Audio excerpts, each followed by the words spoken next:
The beautiful country of Myanmar is rich in scenic and ethnic diversity. Fertile lowlands with their lush green rice paddies give rise to majestic limestone mountains.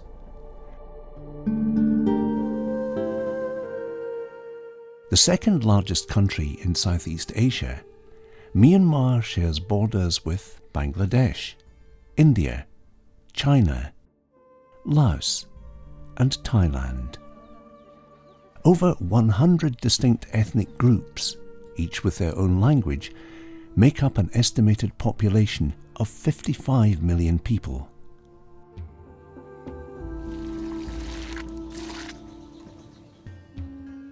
With an underdeveloped educational system, the people of Myanmar lack the skills to compete in sectors of modern technology, trade or commerce.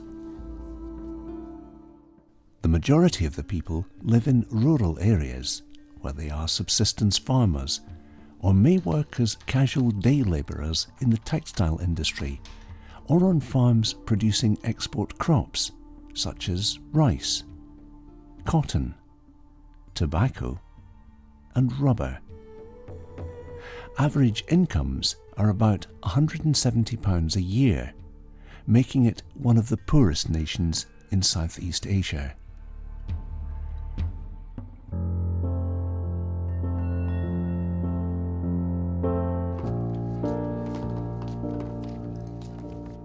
In 1985, the Adventist Development and Relief Agency was established. 1 year later, ADRA officially began managing programs in Myanmar and is one of the oldest, most established non-governmental organizations working in the country. Given their excellent reputation, ADRA Myanmar has had permission to work in areas of the country where many other organizations have not. ADRA UK began supporting relief and development programs in Myanmar in 2005. The primary focus of activity has been in a region of the country that has become known as the dry zone of Myanmar. Located just across the Irrawaddy River from the popular tourist site of Bagan, this region has experienced decreasing rainfall over the last 30 years. The people living here face extreme challenges as they attempt to meet the basic necessities of life. Not able to grow enough food in the dry, sandy soil, parents find it difficult to provide adequate nutrition for their families. Children often quit school early so they can work as day labourers on large plantations in the hot sun to help support their families. Average pay for a full day in the field is about £1. In 2006, ADRA UK funded a programme of vocational training to give people alternative methods of income to working in the fields. As part of the programme, people learned new skills such as sewing, carpentry, small engine mechanics and food processing.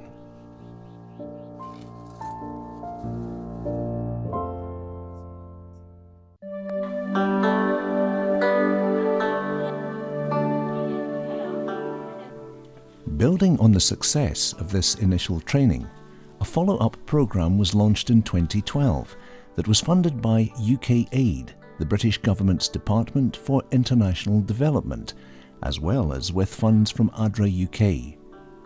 This programme was designed to help both individuals and groups use their new food processing skills to produce products for larger markets than just their own community. With the relationship and trust that ADRA had established with village leaders and participants, it was decided that this follow-up initiative would be proposed to the same 15 communities as the previous programme. The proposition was received with great enthusiasm, and ADRA began conducting integrated training programs that are teaching new food processing techniques, as well as introducing new products and recipes.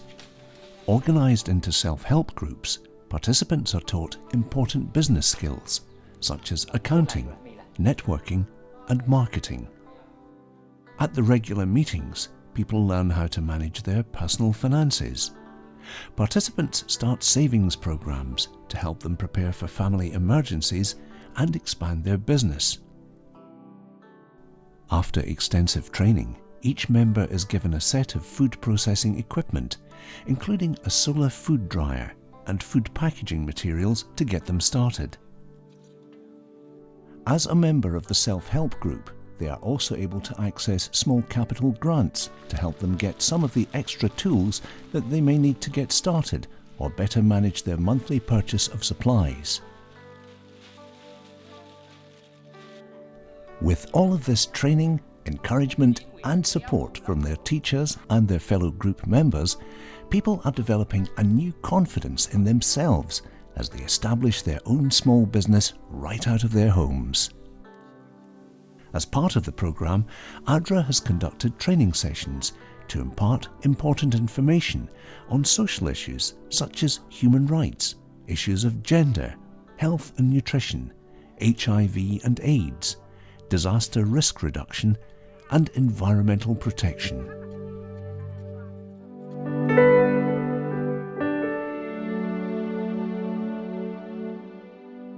In addition to the self-help groups, where individuals set up small food processing operations from their homes, 10 communities were selected to form cooperatives called Household Producer Labour Groups. The purpose of these groups was to establish a rural collective enterprise where they could use the larger capacity to process greater quantities of product to access larger, more distant markets. Villages were selected based not only on their interest in the programme, but also their ability to provide land for a building that would have access to water and electricity. At each stage of the process, participants engaged in the planning, design and construction of the new building, as well as the nature and type of food processing they would engage in. While ADRA provided building materials and expertise, village participants in the programme provided labour and other sweat equity to their new centre.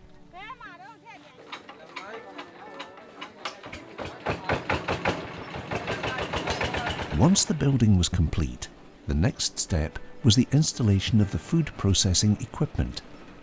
ADRA provided for the purchase and installation of all the primary items needed to get the new food company started.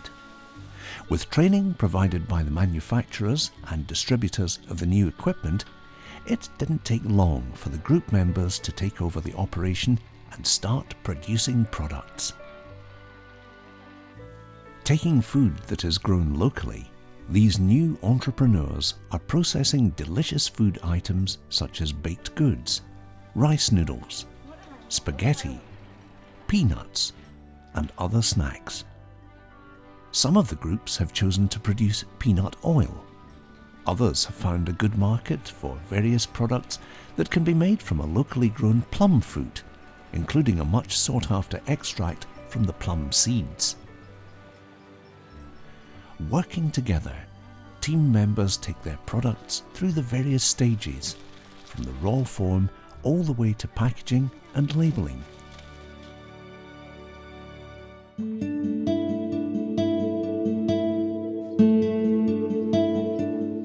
The next step is to get the items to market.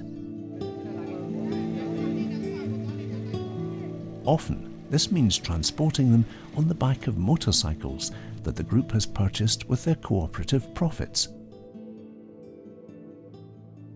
Some of the packages are distributed locally to stores and shops close to the villages.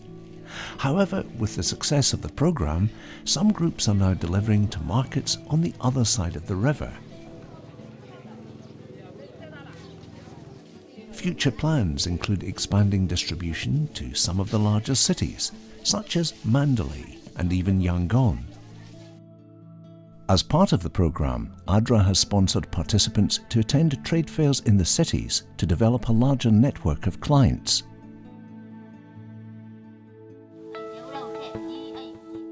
Our group makes snacks that we can sell in the local markets. We make onion crackers, fish-flavored crackers, and tamarind toffee. We get the raw materials at harvest time when the prices are really low. And then we process the food in the way that ADRA showed us. The crackers have to go through several stages of flattening, cooking, and drying. We use the solar dryer as the last step. We then cut them into strips before packaging them up. It's nice to work as a group. We have the opportunity to not only work together with our friends, but also solve our problems as a group. Each of us have strengths that help us face challenges better together. I used to work out in the fields. Because the sun gets so hot, it was hard to put in a full day. I would make about half a pound a day, and even then it was only seasonal work. I really like this a lot better. In the shade of our new building, we can work all day long, all year long. I am working here together with my friends, and the best part is, it's our own business. The profits that we make are shared equally among the group or invested back into our enterprise to help it grow. In the future, we hope to really build up our business through expanding our markets, improving our brand image, and improving the quality of our products. I have always dreamed of starting my own business, and that is one of the reasons why I joined this group. Together we are starting up this food processing business right here in our own village. One of my responsibilities is to find new markets for our products. I do this by attending trade fairs, festivals, and visiting shop owners in our region. I am also the one to deliver the products to the shops. I use the motorbike that we have purchased with the micro savings of our group. One of our big markets is on the other side of the Irrawaddy River. There is no bridge where we are, so we must cross the river in a small boat. I then deliver the products to our clients in the market.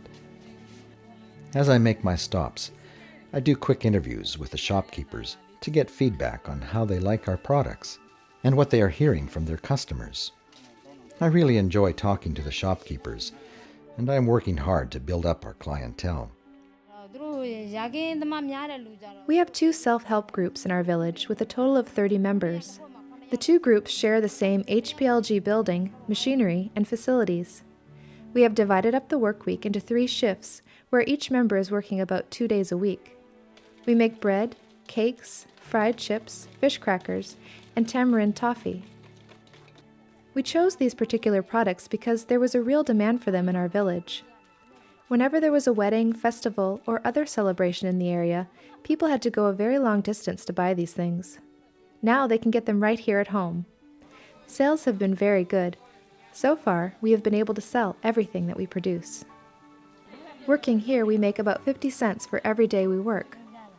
We were able to make more doing casual labor in the fields, but we prefer this kind of work.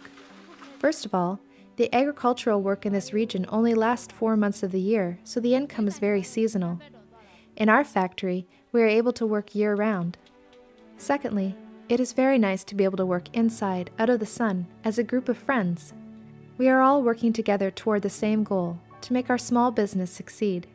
We have all learned a lot in this process, and we have grown closer together. ADRA has really changed our lives.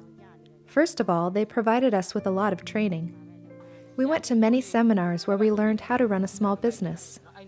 ADRA then encouraged us to learn new skills so that we could start a small food processing industry right from our homes. After taking all of the classes, ADRA provided us with food processing equipment to get us started. We have been very successful. We used to have a very hard life and struggled a lot, working out in the hot sun, trying to get enough money to feed our children. Now, thanks to what ADRA has done for us, we are working in the shade. We have lots of customers, and we are able to sell everything that we make. With our profits, we have been able to build a more comfortable home, and we have plenty to eat. I wish to thank all of the sponsors and supporters of ADRA that have helped make these programs possible for me and my friends living here in the dry zone. Thank you so very much. ADRA has been working here in the dry zone since 2005. The programs have had a real positive impact on the whole region. As you talk to the people who have participated in the programs, you get a real sense for how much these programs have changed their lives. Many of them have told me that they never dreamed that they would ever be able to work for themselves in their own business. Because they never had the opportunity to go to high school or learn a trade, they believed that they would have to spend the rest of their lives working as day laborers for someone else. Now, because of the training that they have received from ADRA, they are able to work at home or with one of the groups. Now they have better opportunities to support their families. They have the security of year-long work with steady incomes.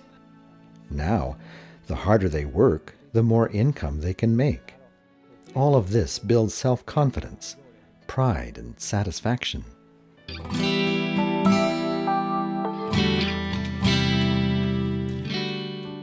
Through programs like this that encourage personal growth and community development, people's lives are forever changed. With short training programs, a little capital, some product ideas, and some basic equipment, people are started down a road of financial independence and the personal reward of self-sufficiency.